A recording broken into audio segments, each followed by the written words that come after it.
문재인 대통령은 코로나19로 미중유의 비상경제 시국을 맞게 됐다면서 앞으로 비상경제 회의를 직접 주재해 특단의 대책을 추진해 나가겠다고 밝혔습니다. 지금의 비상 국면을 타개하려면 이것저것 따질 계제가 아니라면서 모든 자원과 수단을 총동원하라고 주문했습니다. 취재기자 연결합니다. 신호 기자. 네, 청와대입니다. 네, 먼저 문 대통령이 비상경제회의를 오늘 처음 언급했는데 직접 주재하겠다 이렇게 밝혔죠. 네, 문 대통령은 코로나19가 세계적 대유행으로 번지면서 미중유의 비상경제 시국이 됐다고 진단했습니다. 실물과 금융경제가 동시에 타격을 받는 복합 위기 상황일 뿐만 아니라 이 바이러스에 대한 공포로 국경이 봉쇄되고 인적 교류가 끊기면서 글로벌 공급망까지 뿌리부터 흔들릴 수 있고 경제적 충격은 훨씬 장기화할 수 있다는 얘기로 이 대통령의 심각한 상황 인식을 표현했습니다. 그러면서 앞으로 비상경제회의를 직접 주재해서 특단의 대책과 조치를 신속하고 강력하게 추진해 나가겠다고 말했는데요. 이 정부가 곧바로 시행할 수 있게 준비하라고 지시했습니다. 문 대통령 발언 듣겠습니다.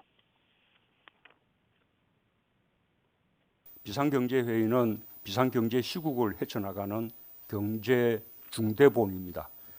코로나19와 전쟁을 하는 방역 중대본과 함께 경제와 방역에서 비상 국면을 돌파하는 두 축이 될 것입니다. 네, 문 대통령 지금 이것저것 따질 계제가 아니다. 모든 자원과 수단을 총동원해라. 이런 지시도 있었다고요? 네, 이 문 대통령의 비상경제 시국에 대한 상황 인식은 구체적인 지시 내용에도 담겨 있습니다.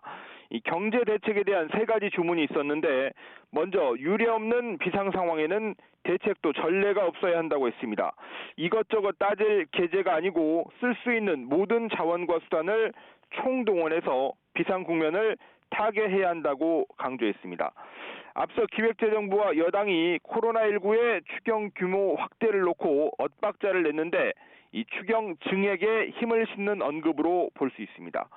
문 대통령은 국회에 제출된 코로나19 추경은 끝이 아니라 시작이라고도 말했습니다. 이것만으로 턱없이 부족하다는 현장의 요구를 수용해서 더한 대책도 망설이지 말라고 당부했습니다. 이어 가장 힘든 사람에게 먼저 힘이 돼야 한다면서 정책의 우선순위를 분명히 하라고 지시했는데요. 이 경제 위축으로 직접 타격을 받는 소상공인과 자영업자들이 쓰러지지 않도록 버팀목이 되는 역할에 정부가 역점을 둬야 한다고 강조했습니다. 문 대통령은 세계 각국이 대대적인 경기 부양책을 시행하게 될 것이라는 점을 들면서 그 계기를 우리 경제의 경기 반등의 모멘텀으로 만드는 데 역량을 집중해달라고 주문했습니다. 지금까지 청와대에서 YTN 신호입니다.